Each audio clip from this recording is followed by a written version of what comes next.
You are listening to Season 2 of Reality Check Podcast with your host, Matthew Smith.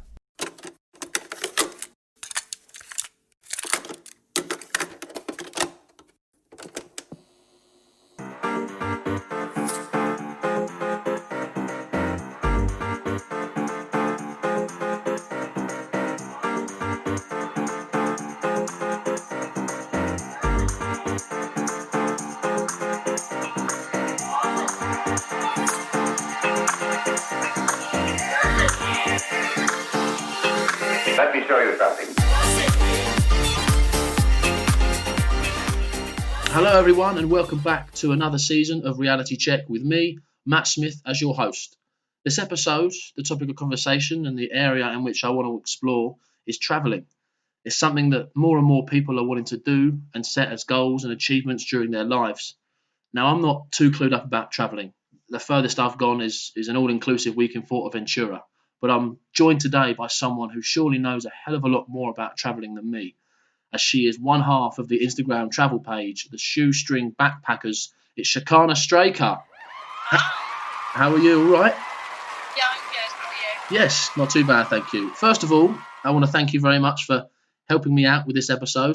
Thank you for having me. That's all right. It's a little different with this episode. This one's taking place over the phone.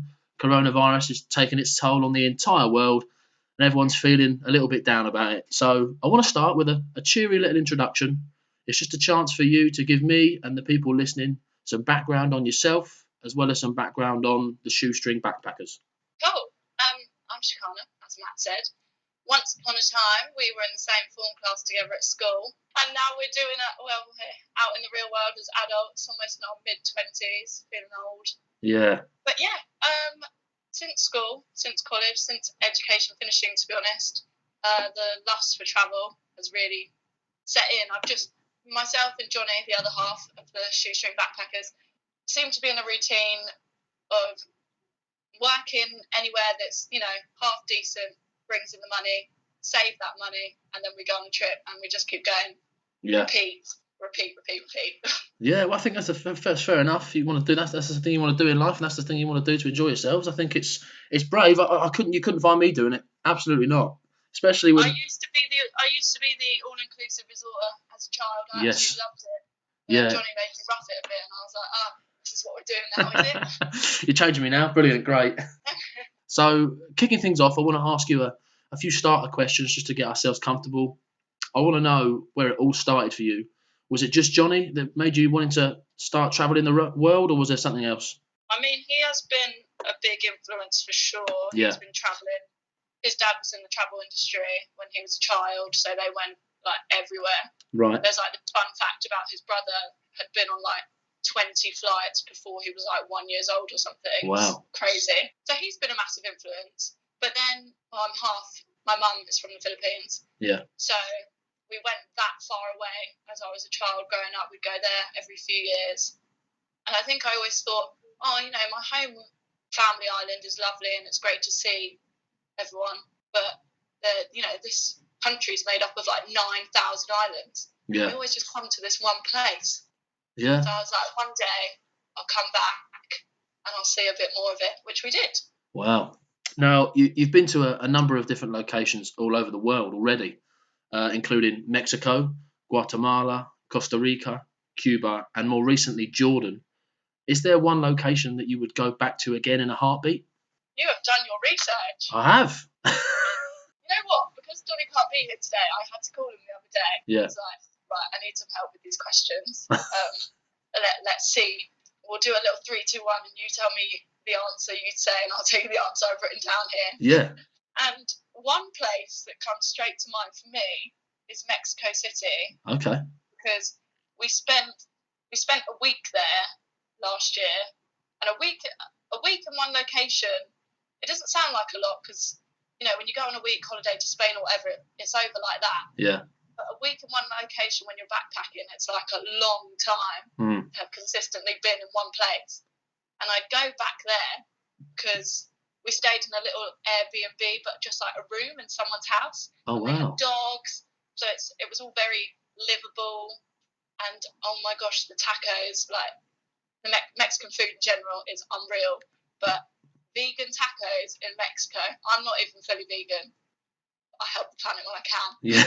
But they were amazing. I'd go back just for them. Wow. There's just so much to do, and it's a good little, hub to if you wanted to fly somewhere else or go Yeah. somewhere else. It's Absolutely. a good little location for that. But when I asked Jonny this question, he was like, I'd go back anywhere, and Wow.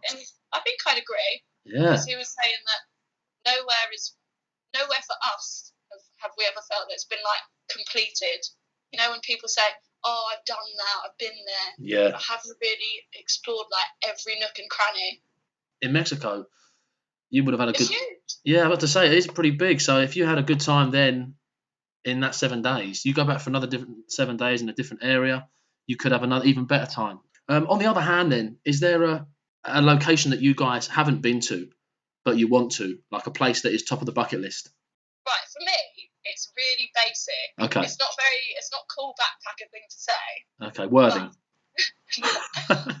Right now, you know what? That would be on my bucket list. Get me out of quarantine. But yeah, for me, it's really basic. But I have to say, New York, I've never been. Besides Mexico, I guess it's classed as North America. The rest of the America, I've never gone that way. Yeah.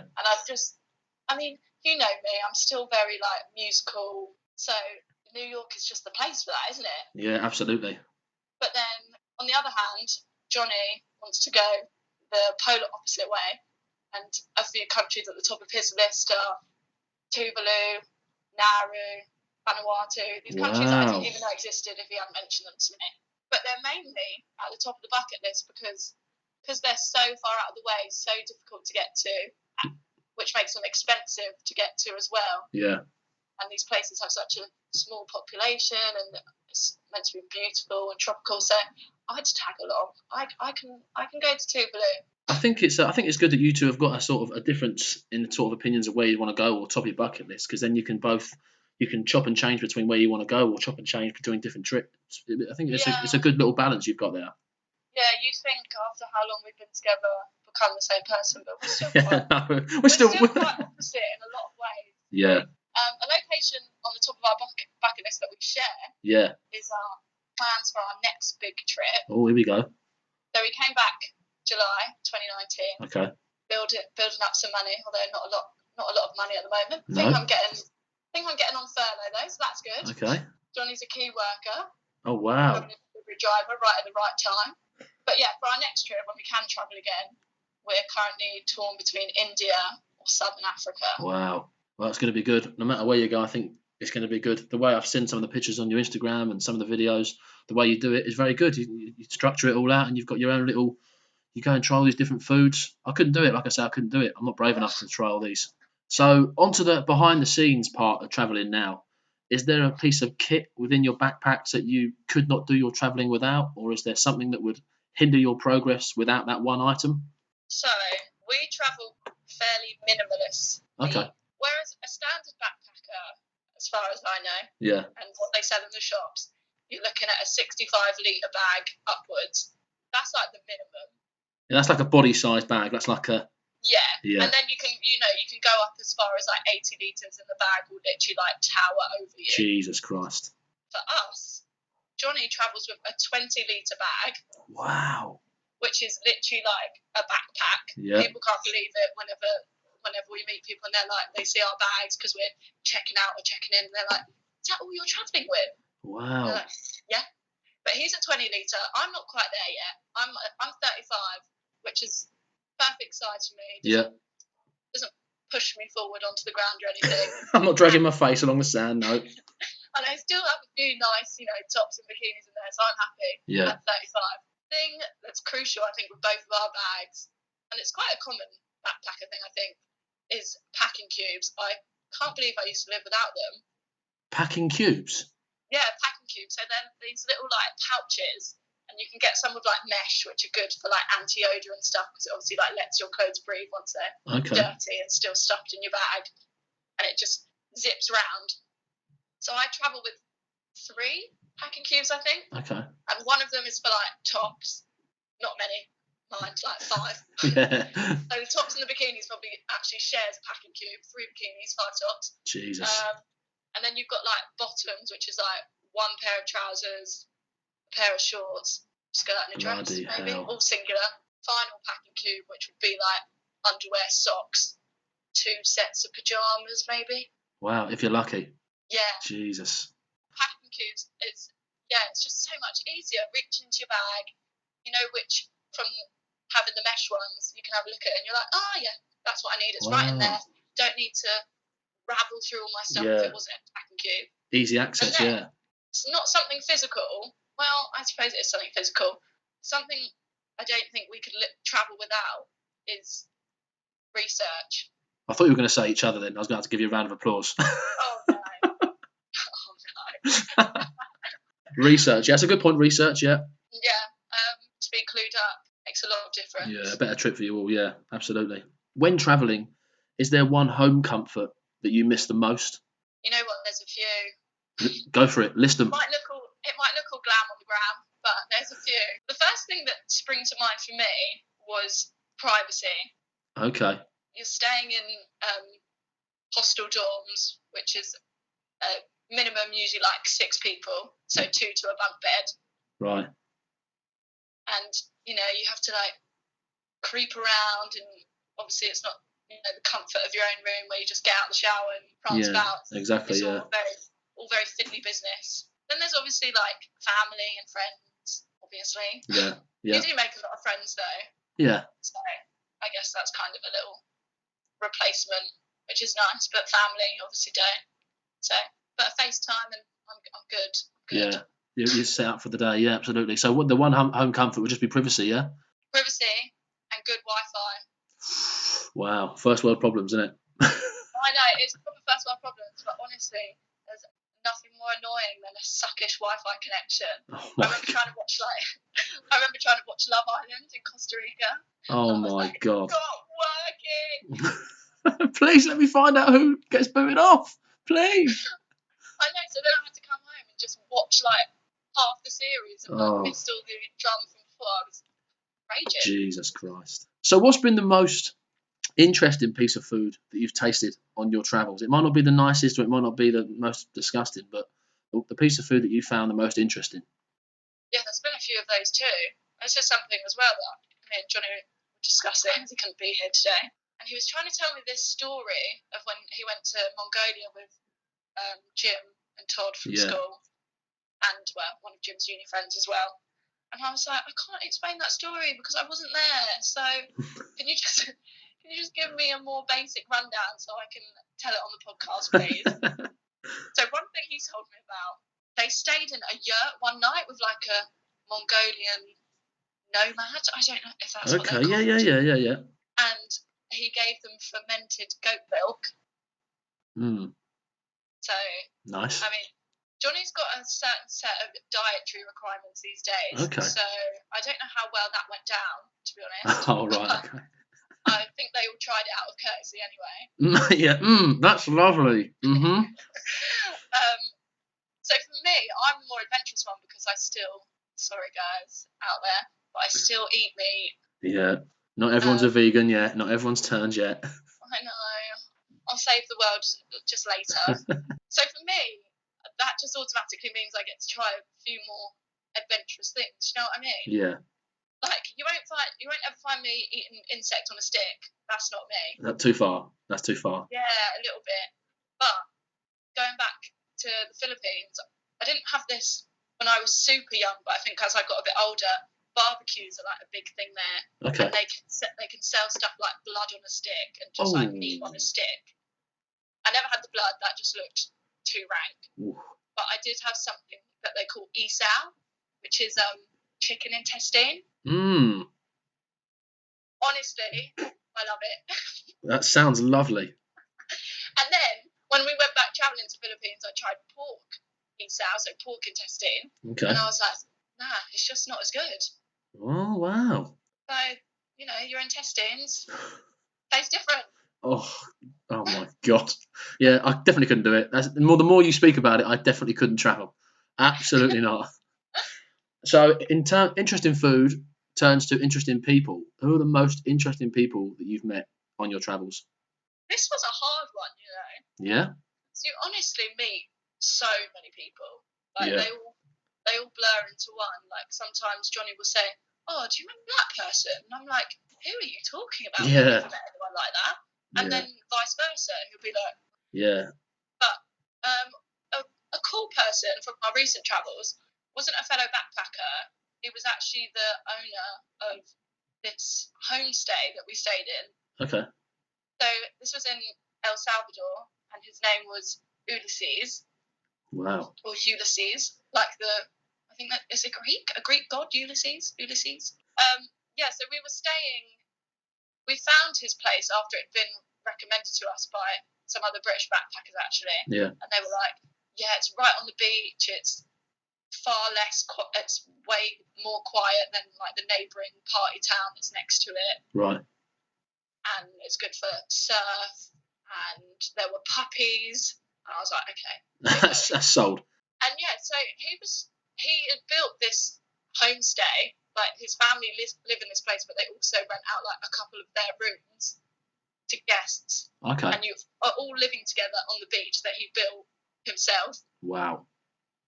And he was one day he like invited us with him and his family to go into the city because they were getting something. So he was like, "Oh, I have 2 seats in the car, so if you want to come, Wow. you can." And that was really generous. Wow. But then in the car, he was telling us some stories about how he once lived in America, but as an illegal immigrant. Oh my God. And so he eventually, obviously, had to come back. And the locals a lot of the time, unless there's a really big language barrier, are the best for interesting stories and stuff like that. Yeah. Even in fleeting visits, you might meet some people that are great. Even in a couple of minutes, you can find out that these people are sort of good-natured and good attitudes. Yeah. Yeah, and then on the opposite, it's like when we were in Jordan, obviously Middle Eastern Arabic culture, it's like completely backwards to what we're used to. Yeah. And we met quite a few guys that were like, yeah, I've got 3 wives, which means I have 3 houses, 3 breakfasts, 3 lunch, 3 dinner. Jesus. Like, oh my gosh. Okay. And I was like, so do your wives have 3 husbands? And they were like, no. Wow. Of course not. Yeah, it's backwards, isn't it? Bloody hell. Wow. Well, has there been a sort of segueing really nicely on? Has there been a scariest moment whilst you've been travelling? If so, what was it and where was it? You know what? There hasn't been a scary moment that hasn't been resolved. Okay. If that makes sense. Yeah, absolutely. I know. Yeah. Because I know there's this thing around travelling that is quite dangerous, and obviously there are things that hit the news which are really sad and devastating. But a lot of the time, if you keep your wits about you, you're going to be all right. Yeah, I think it comes down to research again, doesn't it? I think if you've got the right information in your noggin, I think you're going to be all right. Yeah, and I definitely don't take Jonny for granted whilst we're out there. Like, we meet so many female solo travellers. Yeah. And they're having the time of their life, and I'm glad they're there because I made friends with them. But I don't know how they do it. I couldn't do it by myself, even after all these trips and stuff we've been on. I'd not go alone ever. No, I think. Nothing dangerous has really happened. A lot of travellers talk about horror stories. Yeah. And they seem to circulate around people where you go, and they're like, "Oh, did you hear the story about what happened to this girl? What happened on this bus?" Oh, Jesus. But you never meet them like face to face, but they're just like always in conversation. Yeah. Well, yeah. Touch wood, you never having a scary moment. Touch wood. Yeah. Maybe we haven't been somewhere dangerous enough yet. Yeah. Try Syria, and then you'll be all right. We were next door there. Oh. Being in Jordan, we weren't far off. Could have popped over. Popped over, had a cup of tea, and then ran for your life. Yeah. So what is the best and worst piece of travel advice that you've received, either from a fellow backpacker or a family member? Well, the first thing that came to mind for me was people recommending locations or certain spots that you wouldn't have gone to otherwise. Okay. So we're quite free in our plans. If we're on the road and we're liking somewhere, we'll just go up to the host and be like, "Oh, can we extend? We don't feel like checking out today." Yeah. Or the opposite, we'll be like, "Okay, we're off." Yeah. again, back to research. We're like, okay, where should we go today then? Because Wow. we haven't booked anything, and when's the bus leaving? Yeah, we've got a bit of time ticking away. But also with that, people recommending stuff, it is a bit of a double-edged sword because a lot of places, have hype for good reason or bad reason. Yeah. It kind of just depends on the personality you are. Like, people will hype up a really party, drunk and filled place, and it's not like me and Jonny are stone cold sober, and everyone enjoys a drink. Yeah. But not when the whole place is like consumed by that, if that makes sense. Yeah, it does. Yeah. On the odd occasion, yeah, have a little drink, yeah. Yeah, and then one thing that Jonny brought to light was that some of the worst travel advice is that it costs a lot of money to do it. Right. It's not true. Really? It depends. It depends what style of travelling you want to do. But for us, like I said, we get a job, we work for a few months, save up, we go. Yeah. And repeat. So, we've never been those people to save for a year and then we're going to travel for a year and then that's it. That's going to be our final days doing it. Yeah. It's not us really. Yeah, that's it fair just enough. depends. Yeah, it depends how you want to do it. Obviously, flash packer is a term for a reason. Okay. Flash packer. Flash packer, Okay, yeah. right. I'm learning, yeah. There's also things called, I don't know how legit this one is, but Jonny taught me this one, saying there's a thing called trustafarians, Okay. which are like essentially people that are travelling like on their mummy and daddy's trust fund. Ah. And you can usually tell. Okay. Are they all like, oh yeah, I'm going to Mongolia? Oh yeah. What surprised you about yourself whilst travelling? Something you might not have noticed just sitting at home? Oh, I hate admitting this one. Go on. Again, like you said before we started, it's going to sound a bit cringe, but here we go. Okay. I didn't realise how easily I fall into the negative. Okay. So pessimistic, yeah? I guess so, Yeah. if we had to put it like that, yeah. From that, I've learned that when I change from negative to positive, everything else around me just improves. Okay. Like, it's not a lie when they say, smile. Well, I was going to say it's not a lie when they say smile and you'll feel happy, because that's not a good example. But the way Jonny put it was, you can't change the situation, but you can change your attitude. Wow. And unfortunately, he's very right. Oh, that's not unfortunately. That's spot on. No, he is right. I didn't quite realise it when you hit hiccups. Yeah. When you're travelling and it's been a long day and it's hot and I just become Grumpy the Dwarf. I'm like, oh, I don't want to. So how are you still so positive? Please. Yeah, I think I would be the same. I feel like all the places you've been to, are they relatively hot as well? Yeah. So I feel like I don't know how you handle the heat, but I definitely 100% I would become very negative very quick, and I would feel like, right, I need to get out of here before I end up murdering someone. I couldn't do it.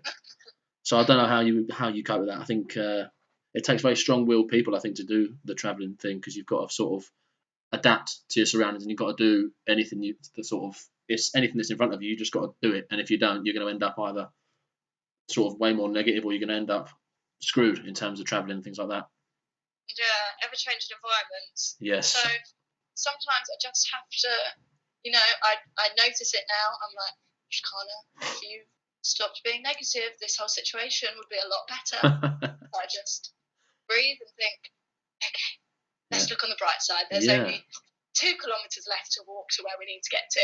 Yeah, walking and that as well. Jesus Christ, walking would be a killer for me in the heat as well.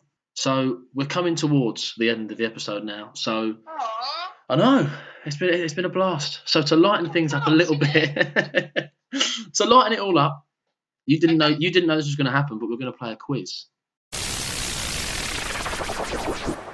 love a quiz. Okay, it's going to be a test of your geography knowledge, right?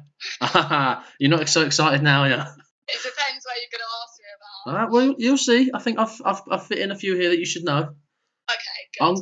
I'm simply going to ask you to tell me the capital cities of the countries that I read out, and we'll see how you do. All right? Jonny would be so much better at this game. Well, here we go. Well, you got to work with what you got. Here we go. Okay, I'm ready.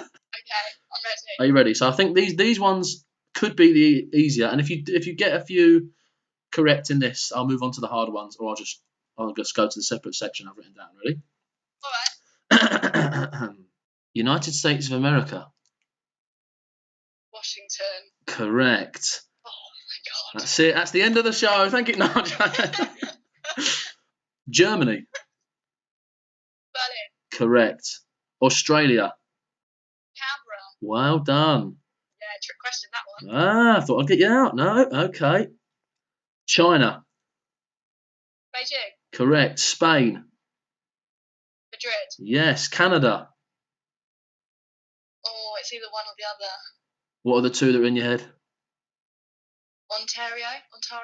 And what? Vancouver. Which one are you going to Is pick? it neither of them? I don't know. I'm not going to tell you. Let's go. Ontario. Yeah, it was neither of them. It's Ottawa. Oh no. Yes, right. Brazil. Rio de Janeiro. You sure? Yeah. No, it's Brasilia. No. Oh yeah. Oh dear. Oh, it's all gone downhill, isn't it? If Johnny's listening to this, mate, this is bad. I've taught her nothing. I've taught her nothing on these travels. Russia. It's not Moscow. What is it? It's not Moscow, is it? I don't know. It's St. Petersburg, I think. What do you want to go for? Oh god. Oh, the pressure. St. Petersburg. Final answer. You knob. It's Moscow. No. So you got Stop second guessing myself. 5 out of 8 on the first section. So I'll tell you what. I'm going to test you on the little bit harder ones. I'm going to try and see. Oh god. So Oh, god. get your thinking cap on. Here we go. Get my Google out on my phone. Yeah. Get your Google out. Totally cheat. Yeah. Right. Ready? India. Delhi. Yeah. I'll accept it. It's New Delhi. Yeah. I'll accept Delhi. it. Yeah. That's fine. I'll New accept it. That's no worries. Oh, this one's difficult. I don't know if you're going to get this one. You never know. Belarus. Belgrade. No, that's Serbia. I don't know. Minsk. Oh, like Friends. Yeah. Yeah, that's it. Yeah, that's it. I'm going to Minsk. Yeah. Pakistan. Oh, Begins with an I. that doesn't help. IS. I'm not going to spell it out. Oh, go on. No. No. No. No. Islamabad. Oh. So these all ring bells. These all ring bells. At the moment, on the hard ones, you've got 2 out of 4. So you're halfway. We've got 3 more of the hard ones, and then we'll go to the ones that you've been to. So we'll hopefully know a bit more about them when we go. Oh, okay. I see. We're getting easier instead of harder. I like that. Ethiopia. What the hell? Yeah, definitely getting easier, aren't we? What does it begin with? The Uh, letters. It's 2 words, and they both It's begin. 2 words? They both begin with A. Nah. Addis Ababa. Oh, wow. There you go. I knew that. That one didn't ring a bell. New Zealand. Okay, I know this. I'll give you the first letter. W. Wellington. Well done. Okay, the final one of the hard ones. Vietnam. I'm not going to fall for the trick. It's H. Oh, it is H. Okay, there is no trick. Ho Chi Minh. No, it's Hanoi. So, Yeah, what I thought the trick was is that it was called because the old capital used to be Saigon, and then that changed. Is that what changed to Hanoi? I think so. You're asking the totally wrong person. I've just got a piece of paper here going, yeah, that's the right answer. So Oh god. now we're gonna. So how did you get there? 1, 2, 3, 4, 5, 6, 7, 8 out of 15. It's not bad. That's over halfway. I'm happy with that. Yeah. So we've got the countries you've been to, and if you don't get everyone right, you got a problem. I will be ashamed. Mexico. Mexico City. Correct. Guatemala. Guatemala City. Correct. El Salvador. San Salvador. Correct. Nicaragua. Managua. Wow, here we go. Costa Rica. San Jose. Here we go. Cuba. Havana. Oh my God, 2 more. Philippines. You should get this one. Manila. Easy. Jordan. Oh, don't do No. this. Hang on. A man. No? Cherkanah. You've got them all right. Well done. Oh my God. You've won absolutely nothing. Congratulations. It's been a quiz with no prize. Well done. This is the best quarantine date ever. Yeah, good. There we go. Well, there we go. A nice little ending there. We've come to the end of another episode of Reality Check. Have you enjoyed yourself, Cherkanah? Oh, I thoroughly enjoyed myself. Good. Thank you so much. It's been so fun. No worries at all. Hopefully, you'll be out and about all around the world after this coronavirus has disappeared. But thank you ever so much to my guest, Cherkanah, and thank you for clicking on this episode. You'll hear from me very soon on Season 2 of Reality Check.